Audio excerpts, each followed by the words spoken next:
Hello, psychology people. We have started with our class 12 series और हम इसमें एक एक करके सारे चैप्टर्स कवर करने वाले हैं. We are starting with the chapter 1 variation in psychological attributes. ठीक है, so make sure you subscribe this channel. Variation क्या होता है? Variation in psychological attribute. Variation मतलब वैरायटी. और किस में वैरायटी? साइकोलॉजिकल एट्रीब्यूट्स में. एट्रीब्यूट्स मतलब कैरेक्टरिस्टिक्स. ठीक है, हमारे साइकोलॉजिकल कैरेक्टरिस्टिक्स में जो वैरायटी है उसके बारे में हम समझेंगे. Individual differences in the human functioning, ये आपका फर्स्ट टॉपिक है. So variety is a fact of nature. Variability is a fact of nature. Variability मतलब वैरायटी ही होता है. Variety is a fact of nature मतलब कि नेचर में आप कहीं भी देख लो, चाहे आप एनिमल किंगडम में देखो, चाहे आप प्लांट्स में देख लो, या फिर आप ह्यूमंस में देख लो. राइट हाँ, हम ह्यूमंस में भी वैरायटी होती है. किस तरीके की वैरायटी? साइकोलॉजिकल और फिजिकल वैरायटी. फिजिकल वैरायटी मतलब हम सबकी हाइट डिफरेंट होती है, वेट डिफरेंट होता है, हम अपनी स्ट्रेंथ कैपेसिटी में डिफर करते हैं.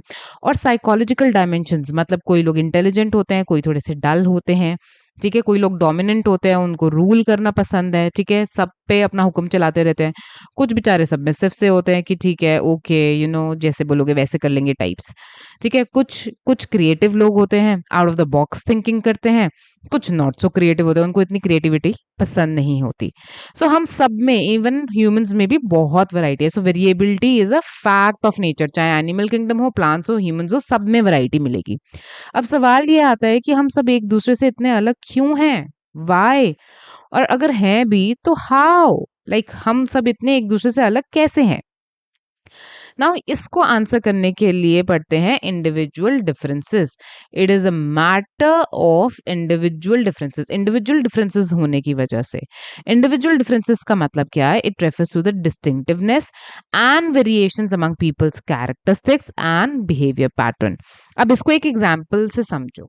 ठीक है, डिस्टिंक्टिवनेस का क्या मतलब होता है? डिस्टिंक्टिवनेस का मतलब होता है स्पेशल, और वेरिएशन का मतलब होता है वैरायटी.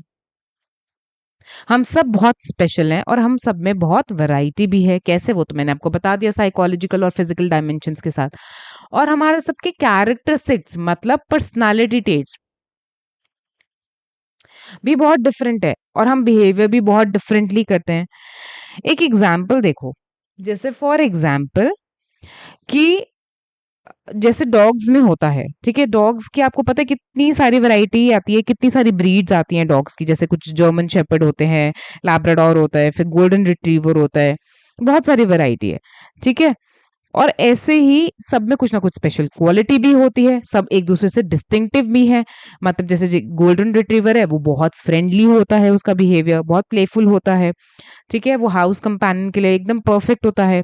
वहीं जर्मन शेपर्ड को देखो, थोड़ा उसका एग्रेसिव नेचर होता है. ठीक है, वो इतना फ्रेंडली बिहेवियर नहीं होता उसका. सिमिलरली हम ह्यूमंस में भी बहुत सारी वैरायटी है. ठीक है, हम एक दूसरे से फिजिकली भी डिफरेंट करते हैं, और हम एक दूसरे से साइकोलॉजिकल डायमेंशंस में भी डिफरेंट है. एंड देयर इज ऑलवेज हम सब में कुछ ना कुछ ऐसा होता है जो हमें यूनिक या स्पेशल बनाता है. Something which make us special in a unique way. ठीक है, that is what is distinctiveness. Characteristics मतलब हम सबकी पर्सनालिटी कितनी डिफरेंट होती है. कोई कोई एक्सट्रोवर्ट होते हैं. ठीक है, उनको घूमना फिरना पसंद होता है, लोगों से बात करना पसंद होता है. कोई इंट्रोवर्ट होते हैं, अपने अपने में रहते हैं, उनको ज्यादा ना घूमना फिरना पसंद है, ना लोगों से ज्यादा बात करना पसंद है. ठीक है, और बिहेवियर पैटर्न्स में भी डिफरेंट होते हैं. कोई लोग बहुत रूड होते हैं, कई लोग बहुत पोलाइट होते हैं. ठीक है, they will not be rude to you. तो ये सब इंडिविजुअल डिफरेंसेस होते हैं. इंडिविजुअल डिफरेंसेस का मतलब क्लियर है, आई होप. ठीक है, आगे चलते हैं. सिचुएशनिज्म. नेक्स्ट टॉपिक है सिचुएशनिज्म. सो सिचुएशनिज्म क्या बोलता है? सिचुएशनिज्म सीधी सीधी सी बात बोलता है कि भाई सिचुएशन की वजह से हमने एक्ट किया जो भी किया. ठीक है, मतलब कि सिचुएशन जो है उसमें आउटसाइड जो सिचुएशंस हैं या जो सर्कमस्टांसेस है, वो हमारे बिहेवियर को इन्फ्लुएंस करते हैं. They have the power to influence our behaviour. For example, मान लो कि कोई ऐसा पर्सन है कि जिसका बहुत एग्रेसिव नेचर है, ठीक है, बहुत गुस्से वाला इंसान है, लेकिन जब वो अपने ऑफिस में उससे अगर कोई गलती हो गई है या बॉस कुछ डांट रहा है, कुछ कह रहा है, कुछ कहा सुनी हो रही है बॉस से, तो वो एग्रेशन दिखा सकता है क्या? ऑब्वियसली नहीं। उसको पता है कि जॉब से निकाल दिया जाएगा and it's not easy to find another job. तो वो वहां पे उस टाइम पे सिचुएशनल डिमांड है कि वो थोड़ा काम एंड कंपोज्ड वे में रहे, अपने गुस्से को थोड़ा सा कंट्रोल में रखे। तो वो सिचुएशन की डिमांड है, अदरवाइज उसका बिहेवियर ऐसा है नहीं, वो इतना काम पर्सनालिटी का है नहीं। ठीक है, तो सिचुएशनिज्म इसी के बारे में बात करती है। ये जो डेफिनेशन है, वैसे मैंने ये डेफिनेशंस आपकी जो पीछे ग्लॉसरी दी है बुक में वहां से ली है, आप देख सकते हैं। ठीक है, सिचुएशनिज्म की डेफिनेशन क्या है? Situationism is a principle which states situation and circumstances outside oneself have the power to influence behavior।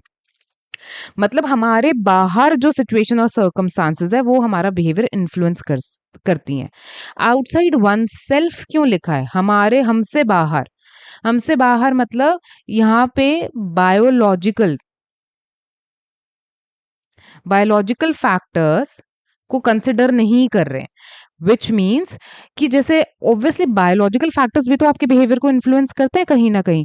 अगर आपकी तबीयत ठीक नहीं है, you are not feeling well और आप बीमार हो, तो आपका बिहेवियर कैसा हो जाता है? क्या सेम रहता है आपका बिहेवियर? नहीं, हम थोड़े चिड़चिड़े से हो जाते हैं, गुस्सा भी जल्दी आ जाता है, थोड़ा शॉर्ट टेम्पर्ड से हो जाते हैं, हमारा बिहेवियर चेंज हो जाता है। Why? Because biologically we are not feeling fine, we are not feeling healthy, तो इट इन्फ्लुएंस आवर बिहेवियर। बस सिचुएशनिज्म इन चीजों को नहीं मानते। That is why he it is written outside oneself. Clear है? सिचुएशनिज्म पर्सपेक्टिव क्या कहता है? सिचुएशनिज्म पर्सपेक्टिव कहता है कि जो ह्यूमंस का बिहेवियर है वो रिलेटिवली मोर और लेस इन्फ्लुएंस होता है एक्सटर्नल फैक्टर से। यहाँ पे एक्सटर्नल फैक्टर का क्या मतलब है? एक्सटर्नल फैक्टर का मतलब है हमारे एनवायरमेंट, एनवायरमेंटल फैक्टर। ठीक है, सो एनवायरमेंटल फैक्टर्स से इन्फ्लुएंस होता है हमारा बिहेवियर, और ना कि कोई और उसका उसका रीजन होता है। This is what situationism says. Next topic आपका असेसमेंट ऑफ साइकोलॉजिकल एट्रीब्यूट्स है, वो हम नेक्स्ट वीडियो में कवर करेंगे। I hope you like this video. अगर आपको समझ आया है then do give me a thumbs up, okay, and make sure that you subscribe the channel. Do let me know in the comment section आपको ये video कैसा लगा। कुछ डाउट है तब भी आप कमेंट सेक्शन में पूछ सकते हैं। ठीक है, till then keep learning and keep revising. I will see you in the next video. Bye.